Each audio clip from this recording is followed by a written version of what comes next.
በስመ አብ ወወልድ ወመንፈስ ቅዱስ አሐዱ አምላክ አሜን።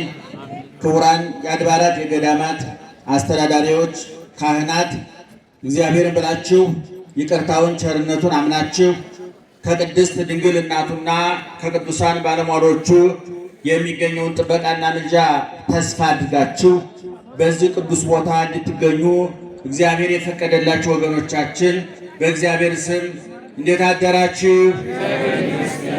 እንዴት አደራችሁ? እንዴት ቆያችሁ? በየጊዜው በየቦታው በየምክንያቱ መስማት የምንችለውን የሚነግረን መኖር የምንችለውንም የሚያስተምረን ትናንት የነበረ ዛሬ አሁን በእኛ መካከል ያለ ነገ ከነገ ወዲያም ከእኛ እንደማይለይ አፋችንን ሞልተን የመሰከርንለት የምንመሰክርለት ልባችንን ሞልተን ያመንነውና የምናምነው የአባቶቻችን አምላክ ልዑለ ባሕርይ እግዚአብሔር እስከ ዛሬ ስላደረገው በጎ ነገር ወደፊትም ስላዘጋጀልን መልካም ነገር ሁሉ ሕያው ቅዱስና ዘላለማዊ ስሙ ይክበር ይመስገን። ይክበር ይመስገን። ይክበር ይመስገን። እናንተ የምትሰሙት እኛም የምንናገረው አይንሳን አይንሳችሁ። እግዚአብሔር ጆሮአችሁን ይክፈት፣ አንደበታችን ይፍታ። በመላ በግምት በይመስለኛል በሳይሆን አይቀርም የግል ሐሳባችንን እንዳናፈስባችሁ ጆሮአችሁን ይጠብቅ እግዚአብሔር፣ አንደበታችንንም ይቆጣጠር መንፈስ ቅዱስ። ንዕተብ ገጸነ በዕፀ መስቀሉ ነጋ ነቂሃነ እምነዋም በከመ ይቤሉ አዕማደ ሰላም መስቀል ዘዮም አሰነየ ዓለመ እንተበሌ በስነ ማርያም አዋከየ ለክርስቲያን ኮኖሙ እበየ። ይህ ቃል ሌሊት መዘምራኑ መምህራኑ በጸናጽል በከበሮ ሲያስውቡት ሲያሳምሩት የነበረ መስቀልን ከድንግል ማርያም ድንግል ማርያምን ከክርስቶስ ያስተሳሰረ ከብሉይ የተለቀመ ከሐዲስ የተቀሰመ በዜማ የተቀመመ ንባቡ ጆሮ የሚሞላ ምስጢሩ አእምሮ የሚያጠግብ ኃይለ ቃሉ ሕሊናን የሚያሳርፍ የታላቁ አባታችን የቅዱስ ያሬድ ቃል ነው። በዚህ ቃጭርና ግልጽ ገጸ ምንባብ ውስጥ አባቶቻችን በሦስት ነገሮች ላይ እንድናተኩር አዘውናል። ንዕተብ ገጸነ በዕፀ መስቀሉ ፊታችንን በመስቀሉ እናማትብ ብለው ጠዋት ከእንቅልፋችን ስንነሳ ከእንቅልፋችን ስንነቃ ከኃጢአታችን ስንነቃ ከስራችን ስንነቃ ከጥፋታችን ስንነቃ ከነበርንበት ስንነሳ ፊታችንን በመስቀል ምልክት እናማትብ እንባርክ። በከመ ይቤሉ አዕማደ ሰላም የሰላም ምሰሶ የሆኑት ሐዋርያት በዲድስቅልያ ሰለስቱ ምዕት በፍትሐ ነገሥት እንዳዘዙን በመስቀሉ ፊታችን እናማትብ ይላል አንዱ አረፍተ ነገር። ቀጥሎ ያለው አረፍተ ነገር ላይ ነው ማተኮር የምፈልገው። መስቀል ዘዮም አሰነየ። መስቀል ዘዮም ማለት የዛሬው መስቀል ነው። መቼም ቅዱስ ያሬድ በክብሩ ልክ በድካሙ ልክ ያልተዘመረለት ያልተነገረለት እንደነ ኢሳይያስ እንደነ ኤርምያስ ነቢይ እንደ ሐዋርያት ሐዋርያ እንደ ሊቃውንት ተንታኝ አመስጣሪ በምስጢሩ በብሉይ ከነ ኢሳይያስ ከነ ዳዊት በሐዲስ ከነ ቅዱስ ጳውሎስ ከነ ቅዱስ ጴጥሮስ በዘመነ ሊቃውንት ከነ ቄርሎስ ከነ ዮሐንስ አፈወርቅ የሚመጣጠን የሚነጻጸር በዜማው ደግሞ ከነሱ ሁሉ አልፎ ሰማያውያን መላእክት ጋር የተወዳጀ የተጎራበተ እግዚአብሔር ኢትዮጵያን ለመባረክ ሲፈልግ ድልድይና መሰላል አድርጎ የላከልን የዛሬ 1400 እና 500 ዓመት ገደማ የነበረ ሊቅ ነው። ይህ ሊቅ ቅድም እንደተናገርኩት የብሉይ ባለቤት የሐዲስ ባለቤት የመጻሕፍተ ሊቃውንት የመጻሕፍተ መነኮሳት የአራቱ ጉባኤያት ባለቤት መሆኑ ብቻ ሳይሆን ከዛ በኋላ ከሱ በፊት የተጻፉትን መጻሕፍት አንብቦ አላምጦ ጨምቆ ንጣሪውን ጭማቂውን እኛ እንድንጠጣው ያዘጋጀ ትልቅ ሊቅ ነው። እውነቱን ለመናገር ምዕመናን በልኩ ስላልተናገርልን ነው። እንዳውም አንድ ጸሐፊ ምን አለ?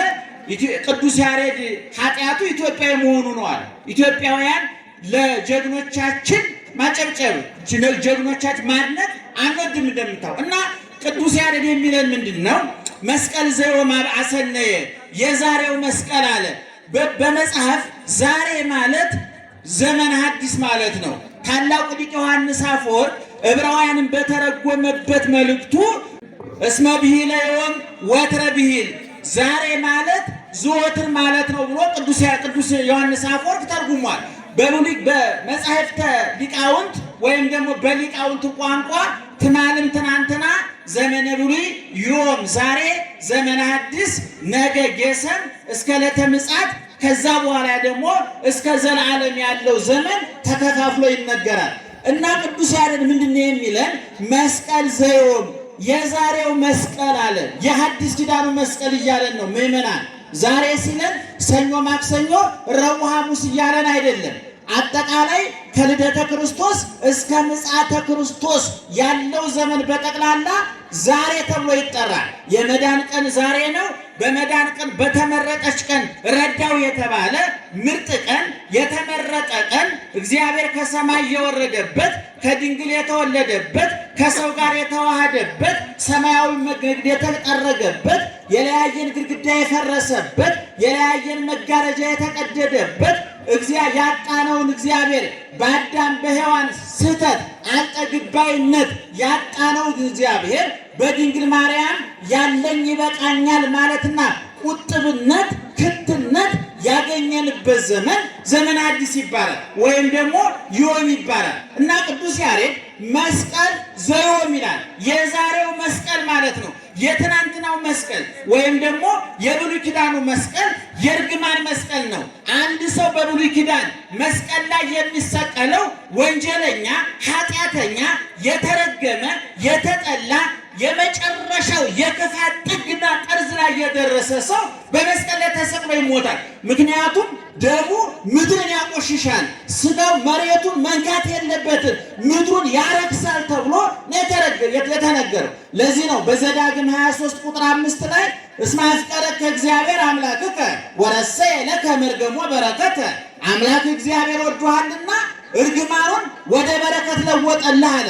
ቅዱስ ጳውሎስም በሐዲስ ኪዳን በገላትያ መልእክት ምዕራፍ 3 ላይ በመስቀል ላይ የተሰቀለ ሁሉ እርጉም የተረገመ ነበረ፣ ኢየሱስ ክርስቶስ ግን በዘወዳ መርገማ ለኦሪት የኦሪቱን መርገም ፈጽሞ ጨርሶ አጥፍቶ የበረከት አደረገው። ዛሬ የተረገመው መስቀል ላይ የተባረከው ክርስቶስ ተሰቀለ። የኃጢአት ምልክት በሆነው መስቀል ላይ የጽድቅ ምልክት ውሃ ልክና መሰረት የሆነው ክርስቶስ ተሰቀለ። ስለዚህ የሐዲስ ኪዳኑ መስቀል የተባረከ የፍቅር ምልክት ትዕምርተ ሰላምነ የሰላማችን ምልክት ስማ ግእዛንነ የነፃነታችን ምስክር ሀገሮች በባንዲራቸው፣ ድርጅቶች በአርማቸው፣ ግለሰቦች በመታወቂያቸው በአሻራቸው እንደሚለዩት ሁሉ የክርስትና ባንዲራ ምልክት፣ አሻራ፣ መገለጫ መስቀል ነው። ለዚህ ነው ቅዱስ ጳውሎስ ጥልን በመስቀሉ ገደለ። ጥልን በምኑ ገደለ? ምእመናን ጮክ ብላችሁ ንገሩ። ጥልን በምኑ ገደለ? በመስቀሉ ገደለ። እንዲያውም ሊቃውንት ይላሉ አርት ተሰራ ወንገስ ወንገስ። ንገስ ማለት ምን ማለት ነው? የነገሰው ክርስቶስ በመስቀል ላይ ነው። ምክንያቱም በስተቀኝ የተሰቀለ ወንበዴ ይህን መስክሯል። አቤቱ በመንግስትህ ስትመጣ አስበኝ። ጠላቶቹ ክርስቶስን ሰቅለን ገደል ነው ብለው ነበረ። አረከስ ነው ጠላ ነው ብለው ነበረ። የመጨረሻውን የጥላቻ ጫፋቸውን አሳይተውበት ነበረ። የእኛ ጌታ ግን የእርግማኑን መስቀል፣ የመከራውን መስቀል የነፃነት፣ የበረከት፣ የእኩልነት፣ የመሸጋገሪያ ከሞት ወደ ሕይወት፣ ከጨለማ ወደ ብርሃን፣ ከሲኦል ወደ ገነት፣ ከታች ወደ ላይ፣ ከመቃብር ወደ ትንሣኤ የምንሸጋገርበት ሊቁ ዮሐንስ አፈወርቅ እንዳለው ይሄ እርግማን መስቀል ከምድርና ሰማይ መካከል የተዘረጋ ድልድይ ሆነ፣ መወጣጫ ሆነ።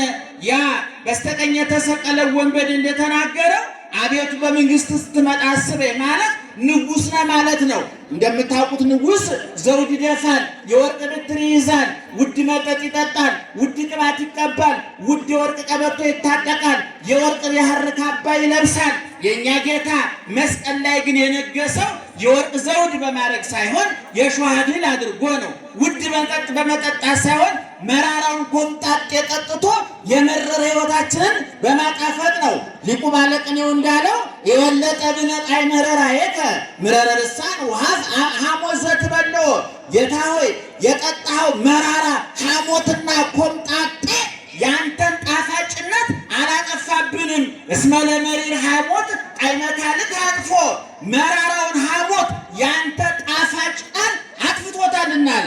እነሱ መራራ ነገር አፉ ላይ ያደርጋሉ፣ እሱ ደግሞ ከውስጥ አባቶች የሚያደርጉትን አያውቁምና ይቅር በላቸው ብሎ መራራውን ወደ ጣፋጭ ለወጠላቸው እና በመስቀል ላይ የተሰቀለ ወንበዴ በመንግስት ስትመጣ አስበኝ አለው።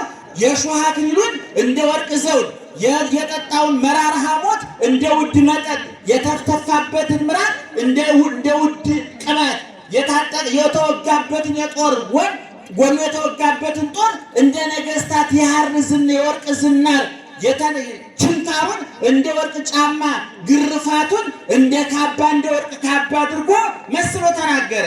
እንዲያውም ኤራቅሊስ የተባለው ልቅ ሲናገር ምን ይላል? እዛ መስቀል ላይ ሆኖ አይኑን ቀና አድሮ ሲታይ ሲያያ ወንበዴው ከጎኑ ተቸንክሮ ተገርፎ ቆስሎ ያ ሁሉ ከራስ ፀጉሩ እስከ እግር ጥፍሩ በመከራ የተወረሰው ክርስቶስ ቀና ብሎ ሳይለካ በሰማይ ንጉሥ ነው፣ በሰማይ ጌታ ነው፣ የጌቶቹ ጌታ የነገስታቱ ንጉሥ፣ ምድርና ሰማይ በእጁ የሆኑ በወጀብ በአውሎ ነፋስ ውስጥ መንገድ ያለው እግዚአብሔር ተዋጊ ነው። ስሙም እግዚአብሔር ነው የተባለለት ፍልውሃ ዝንቦ በኖህ ጊዜ እሳት አንድዶ በሎጥ ጊዜ ቅጣት የፈጸመ በረሃውን መና እያወረደ እስራኤል የመራው እግዚአብሔር አሁን የሚያቃጥል ውሃ ሳይሆን የሕይወት ውሃ ሆኖ አሁን የሚያጠፋ እሳት ሆኖ ሳይሆን እሳት ማያዊ ሆኖ አሁን በበረሃ የሚበላ ከሰማይ የወረደ መና ሳይሆን ቀራንዮ ላይ የተፈተተ ለተራቡት ዳቦ፣ ለተጠሙት ውሃ፣ ለተራቆቱት ልብስ፣ ለተሰደዱት ስም፣ ለወደቁት ትንሣኤ፣ ለጨለመባቸው ብርሃን፣ ተስፋ ለቆረጡት የተትረፈረፈ ተስፋ ሁኖ እንደመጣ ተናገረ። ስለዚህ ኦርቶዶክሳዊ ተዋሕዶ ቤተክርስቲያን ከክርስቶስ ቀጥሎ በነገረ ድኅነት ውስጥ ሶስት ነገሮች ትኩረት ትሰጣለች። አንደኛ ዋልክና መሰረት፣ መደምደሚያና ጉልላት፣ ምትክ አልባ፣ አማራጭ አልባ፣ በዚህ እሱ ባይኖር በዚህ እንተካዋለን የማንለው ኢየሱስ ክርስቶስ ነው። በዚህ አማራጭ የለንም፣ ምትክ የለንም፣ ልንተካበት የምንችልም የለም።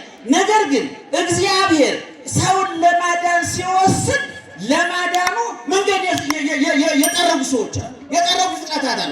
እኔ ነገረ ድኅነትን የምንረዳበትን መንገድ እውቀት ላይ መመስረት አለብን። ምናል እግዚአብሔር ለማዳን ሲወስን የተባበሩ ፍጥረታት አሉ እንደ ቅደም ተከተላቸው። ለምሳሌ እመቤታችንን ትጸንሻለሽ ትወልጃለሽ ብሎ የምስራች ነገራት ማን ነው? ጮክ ብላችሁ ንገሩ። ስለዚህ በነገረ ድኅነት ውስጥ ቅዱስ ገብርኤል ድርሻ ነው የለውም? ጮክ ብላችሁ ንገሩ። እሷ እንደ ቃል ይደረግልኝ ብላ ባትጸንሰው ድኅነት ይኖር ነበር ወይ?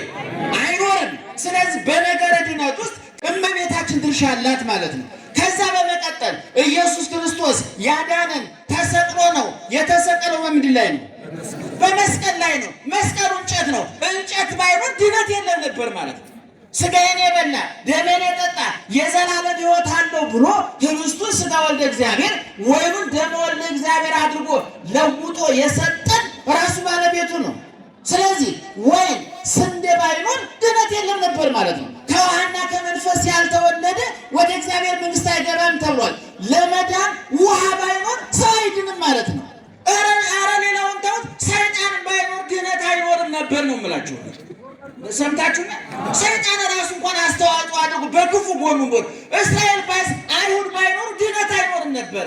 እነሱ ባይሰሩት እንዳውም ታላቁ ሊቅ ዮሐንስ አፈወርቅ እናንተ የሰቀላችሁትን እኛ በላ ነው፣ አይሁድ የጠመቁትን ወይን እኛ ጠጣ ነው። አይሁድ አጸሩ ወይነ ተከሉ ወይነ ወአሕዛብ በሉ ፍሬው። አይሁድ ወይኑን ተከሉት፣ ፍሬውን እኛ በላ ነው። አይሁድ በጉን አረዱት፣ ስጋውን እኛ በላ ነው። ጋቢውን ምኩራብ ፈተለችው፣ ቤተ ክርስቲያን ለበሰችው። ምኩራብ አነ መጸብነ ወቤተክርስቲያን ታስፈቶ ምኩራብ ኦሪት ጋቢውን ፈተለችው። በብሉይ የተነገረ በነ ኢሳይያስ በነ ኤርምያስ የተጠመቀውን የጠጣነው እኛ ነን። ስጋውን በላን፣ ደሙን ጠጣን፣ በቁስሉ ተፈወስ፣ በመቃብር ላይ ትንሣኤን አወጅ፣ በሞት ላይ ሕይወትን አነገስን። ያኛውን ዓለም አሻግረን አየነው። እምሩቅሰ ርእዋ ወተአምህዋ ዋይመሩ ከመ ሀገሮሙ ይእቲ። ከሩቅ እያችሁ እጅ ነሷት አለ። ነቢያት ገነት መንግሥተ ሰማያትን በሩቅ ሲመኟት ነበር። እኛ ገባንበት ወይም እንድንገባበት ክርስቶስ በቃራን መንገዱን ጠረገ ማለት ነው። ስለዚህ ኦርቶዶክሳዊ ተዋሕዶ ቤተክርስቲያን አዳኙ እንዳለ ሁኑ። ልብ አድርጉ። እኛ የድህነት ምንጭ የድህነት መነሻ መድረሻ ብቸኛው ክርስቶስ ነው። በዚህ ተደራድረን አናውቅም። የመደራደር መብትም የለንም።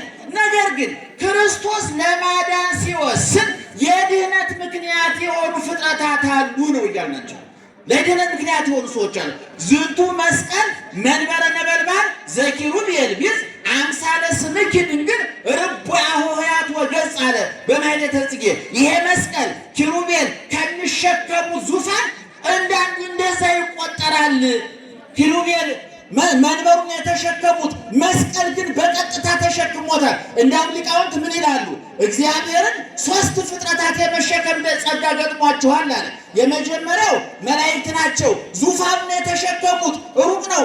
እንዳውም በመላእክት ትከሻና በዙፋኑ መካከል ከዚህ እስከ ሰማይ ድረስ ርቀት አለ ነው ሊቃውንቱ ርቀቱን ሲገልጡ። ሁለተኛው ተሸካሚ ድንግል ማርያም ናት። ሶስተኛው ተሸካሚ መስቀል ነው። ነገር ግን መላእክት ይሸከሙት እንጂ እግዚአብሔር መልአክ አልሆነም። መስቀል ይሸከመው እንጂ እግዚአብሔር እንጨት አልሆነም። ድንግል ማርያም ስትሸከመው ግን እግዚአብሔር ሰው ሆኗል።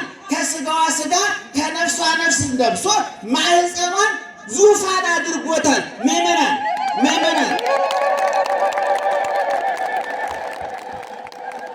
እኔ ስለ ድንግል ማርያም ብዙ ሰው አበዛችሁት ይለናል። እኛ ደግሞ መቼ ጀምረን እያልን እውነቱን ለመናገር አሁን ሰሞኑን ስዕሏ ተቀደደ ሲባል ጫጫታ ነበር፣ ውካታ ነበር። አንድ ትንሽዬ ብላቴና ስዕሉን ቀደደች ተባለ። እኔ ደግሞ እጅ ስዕል የሚቀደው ህሊና ሲቀደል ነው፣ አይምሮ ሲቀደል ነው፣ ሰብና ሲቀደል ነው፣ ሞራሊቲ ሲቀደል ነው፣ ስነ ምግባር ሲቀደል ነው።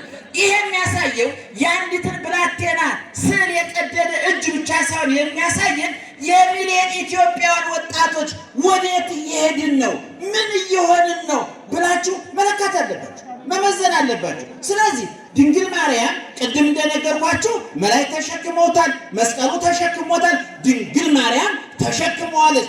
9 ወር ከ5 ቀን እግዚአብሔር በማህፀኗ ነበረ። ሰማይ ዙፋኑ ምድር የእግሩ መረገጫ የሆነችለት። እንዲያውም ምድር እግዚአብሔር መሸከም አትችልም ነበር። ድንግል ማርያም ተሸከመችላትና አዙራ ድንግል ማርያምን በመሸከም ምድርን በረከቱ ደረሳት አለ ባለቅኔ። ምእመናን ምድር አትችለውም። ታውቃላችሁ አይደለም? ምድሪቱ እግዚአብሔር ትችለዋለች። ድንግል ማርያም ትችለዋለች? አልቻለችውም። ወስነዋለች? አልወሰነችውም። ምድሪቱ በቀጥታ እግዚአብሔር መሸከም ቢያቅታት በተዘዋዋሪ እግዚአብሔር የተሸከመችው ድንግል ማርያም በመሸከም የበረከቱ ተሳታፊ ሆነች አለ ባለቅኔው። ሥላሴ ቅኔ ነው። አሁን ያን አምጥቼ እዚህ ጊዜያችሁ ላለመፍጀት ብዬ ነው። እና ዙሮ ቅድም ምን አለ? መስቀል ዘየወም አሰነየ ዓለመ እንተበሌ። ይሄ መስቀል የዛሬው መስቀል ያረጀ ዓለም ማለት ሰው ማለት ነው። ዓለም ማለት ሰው ማለት ነው። ዓለምን ያረጀውን ዓለም ማለት ዓለም ያፈቅር ሊያው ዓለም ወገን ይወዳል ሰውን ማለት ነው መጽሐፋችን። እና ስለዚህ የዛሬው መስቀል ያረጀውን ሰው ለወጠው፣ ቀየረው፣ አደሰው። ረክሶ ነበር ቀደሰው፣ ወርቆ ነበር አነሳው፣ ተሰብሮ ነበር ጠገነው፣ ታሞ ነበር ፈወሰው፣ ጠፍቶ ነበር እንዲገኝ አደረገው አለና ቀጥሎ ምን አለ?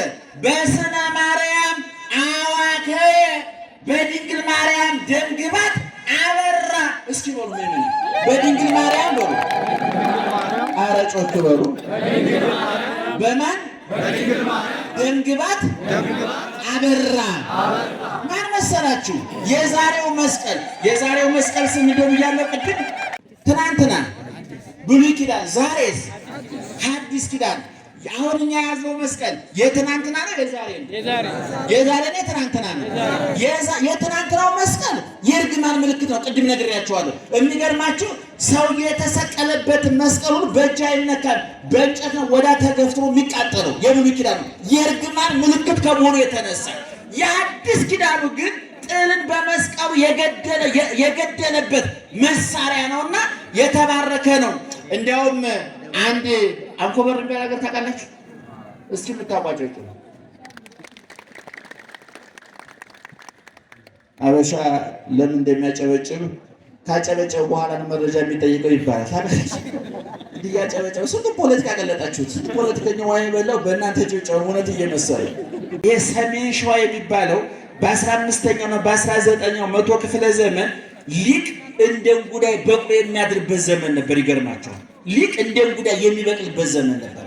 እነ ኪዳነ ወልድ ክፍሌ፣ እነ ተክለ ጽዮን፣ እነ ክፍለ ጊዮርጊስ፣ እነ አለቃ ምላክ፣ እነ አለቃ ወልደ ያሬድ የሚባሉ ለሰማይ ለምድር የከበዱ በእምነታቸው በጸሎታቸው በእውቀታቸው የመጠቁ ሊቃውንት የነበሩበት ዘመን ያ የሰሜን ሸዋ የሚባለው እና አንኮበር ላይ የነበረ አንድ ሊቅ ምን አለ? ሰው እባብን በብትሩ ይገላል። እባብ ግደል። እሺ ምሳሌው ንገሩ። እባብ ግደል ከነበትሩ መርዝ ስለሆነ። እሺ እባብ የተባለው በመጽሐፍ ቅዱስ ዲያብሎስ ነው። ዲያብሎስ የተቀጠቀጠበት በትር መስቀሉ ነው። ክርስቶስ እባቡን በብትሩ ከቀጠቀጠ በኋላ ብትሩን ገደል አልጣለውም ማለት ለምን? በዲያብሎስ መርዝ የተመረዘ መስቀል ሳይሆን በክርስቶስ ደም የተባረከ ስለሆነ በረከት ሲያድር ሲናኝ ይኖራል አለ ባለቅኔ። ይህ መስቀል በማን ደም ግባት አማረበት ነው ያለው? በድንግል ማርያም ደም ግባት። በመጽሐፍ ቅዱስ በመዝሙረ ዳዊት 46ኛው ላይ እንዲህ የሚል ቃል ተጽፏል። ስሞ ለያዕቆብ ዘአፍቀረ የያዕቆብን ደም ግባት ወደደ ብሎ ቅዱስ ዳዊት ተናገረ። ከብዙ ጊዜ በኋላ ደግሞ የያዕቆብ ደም ግባት የተባለችው ድንግል ማርያም ናት። ያችን የያዕቆብን ደም ግባት ድንግል ማርያምን ተዋሃደ አለና ቅዱስ ያሬድ ደግሞ ወስኑሰ ዘይቤ ይእቲ ሥጋ እንተነስአ መድኅነ ማርያም የያዕቆብ ደም ግባት የተባለችው ኢየሱስ ክርስቶስ ከድንግል ማርያም የነሳው ሥጋ ነው አለ። ልብ አድርጉ። የመስቀል ውበቱ ድንግል ማርያም ናት። ምክንያት መለኮት ከድንግል ማርያም ባይዋሃድ የሚቸነከር እጅ ይኖረው ነበር? ንገሩኝ። በጥፊ መታ እጅ ፊት ይኖረው ነበር? አባ ያዕቆብ ዘስሩግ የሚባል በዘመነ ሊቃውንት የነበረ ሃይማኖት አበው ውስጥ ያለ ሊቅ ነው። ሲናገር እንዲህ ይላል። ነሳ እምኔሃ አባለ ወተሰገወ እምኔሃ ከሷ ሕዋሳትን ወስዶ ሰኮን አለ። መለኮት እጅ እግር እንደኛ የሚቸነከር እጅ እግር፣ በጥፊ የሚመታ ፊት፣ ራስ ዘውድ እሾህ የሚደፋበት ራስ፣ በጦር የሚወጋ ጎን አልነበረውም። ነገር ግን ከድንግል ማርያም ሰው ከሆነ በኋላ እነዚህን ሁሉ ሕዋሳት ከድንግል ማርያም ማኅፀን ተዋህዶ ወጣለ። ነገር ግን እጁን እኛ እጃችን ለቦክስ ነው ያዋልነው። የእኛ ጌታ ግን እጁን ለምጻሞች እንዳሱ አዳነበት። እጁን ኋላም ቀራንዮ ላይ ተቸንክሮ ከኃጢአት ለምጽ አነጻን። እኛ እግራችንን ለካልቾን የምንጠቀምበት ኢየሱስ ክርስቶስን እግሩን በነበረበት ጊዜ ወጥቶ ወርዶ አስተማረበት። ቀራንዮ ላይ በመቸንከር ለእኛ ዋጋ ከፈለበት። አንደበቱን የእኛ አንደበት ዛሬ እሳት ይተፋል፣ መርዝ ይተፋል። ዛሬ በእኛ ምላስ ብዙ ትዳር ብዙ ቢሮ ተናግቷል። አሰሪ ከሰራተኛ፣ ሕዝብ ከመንግስት፣ የበላይ ከበታች እንዳይግባባ እንደ ሚሳኤል የሚወነጨፍ መርዝ የሚተፋ ምላስ አለ በየቤቱ ታውቃላችሁ። እንዲያውም ጸሐፊው ይላል ጦርነቶች ሁሉ መነሻቸው ምላስ ነው አለ። ይገርማችኋል። ለምሳሌ እኔ መጥቼ ብሰድባችሁና ብትበሳጩና ለመማታት ብትፈልጉ ምን ነው የምትመቱኝ? ምላስ ይመታል። እሷማ ጦርነቱን አስጀምራ ምሽት ውስጥ ገብታለች የለችም። አያችሁ፣ ያልተናገረው ራስ በቴስታ ይነዳል። ሌሎች ሰውነቶች ምላስ ባስጀመረችው ጦርነት ሌላው ሲጋይ ይኖራል። ይገርማል። ጥርስ በቦክስ ይረግፋል። ምላስ እኮ ጉዳዩን አስተኩሳ ምሽጉ ገብታለች። ዓለም ዘአመፃ። ስለዚህ ኢየሱስ ክርስቶስ ግን ከድንግል ማርያም የወሰደውን አንደበት አውፃ ቦቱ አጋንንተ ና ውጣ ብሎ አጋንንትን አስወጣበት። ለምጻሙን ፈቅጃለሁ ንጻ በማለት አነጻበት። አልዓዛር ናውጣ ብሎ ሙት አስነሳበት። አባቶይ የሚያደርጉትን አያውቁምና ብሎ በረከት ይቅርታን አኘበት አለ። ስለዚህ ሊቁ እንደነገረን ከድንግል ማርያም በነሳው ስጋ መስቀሉ ደምግባት አገኘ። ክርስቶስ ሲሰቀልበት መስቀሉ እኮ ምእመናን ክርስቶስ ባይሰቀልበት እኮ የተመሳቀለ እንጨት ማለት እኮ ነው አይደል? ሌላ ምንም ትርጉም እኮ የለውም። ክርስቶስ ከተሰቀለበት በኋላ ግን የተመሳቀለ እንጨት አይደለም። ነዋየ ሀቅል ለመሲሐዊ ለክርስቶሳዊ ሁሉ ጦር መሳሪያው ክላሹ፣ ቦምቡ፣ ፈንጁ ነው ወገኖቻችን። አጋንንትን የምንቀጠቅጥበት፣ ሰይጣን የምናንበረክክበት፣ ድል የምንነሳበት መስቀል ነው ክርስቶስ የተሰቀለበት ማለት ነው። ስለዚህ ሊቁ ሲናገር በስነ ማርያም አዋካ ያለና ደምግባቷ በረከቷ ተረፈው። እሷ ይሁነኝ እንደ ቃል ይደረግልኝ ብላ ባትወልደው አይሰቀልም ነበር። ባይሰቀል መስቀል ባዶ ሆኖ ይቀር ነበር። ስለዚህ የመስቀል ክብሩ ድንግል ማርያም ናት። በአንቺ ደምግባት መስቀሉ አበራ፣ አማረ፣ ተዋበ፣ ከበረ ብሎ ታላቁ ሊቃችን ቅዱስ ያሬድ ይናገራል። ኦርቶዶክሳዊ ተዋሕዶ ቤተክርስቲያን በኋልኳ መሰረቷ የጸና በብሉይ በሐዲስ የተመሰረተች ከብሉይ ተነስታ በሐዲስ አልፋ መንግስተ ሰማያት እኔ ሁል ጊዜ እላለሁ ኦርቶዶክሳዊ ተዋሕዶ ቤተክርስቲያን መነሻዋ ብሉይ መገስገሻዋ ሐዲስ መዳረሻዋ መንግስተ ሰማያት ነው። ብሉይን ከሐዲስ አስታርቃ ምግባርን ከሃይማኖት ጸጋን ከሕግ አስማምታ አስታርቃ ተርጉማ የምትኖር ይሄ ሁሉ የመከራ ማይበል ወጀብ ከላይ ከታች ከውስጥ የሚዘንብባትን የመከራ ዶፍ ተቋቁማ ያለችው የጸና እምነት፣ የጸና ዶግማ፣ የጸና ቀኖና ከዛ ይህን ሁሉ አስተባብሮ ደግሞ ኢትዮጵያዊት አድርገው አባቶቻችን ስለቀረጿት ነው። ክብርና ምስጋና ይግባው ለአምላካችን።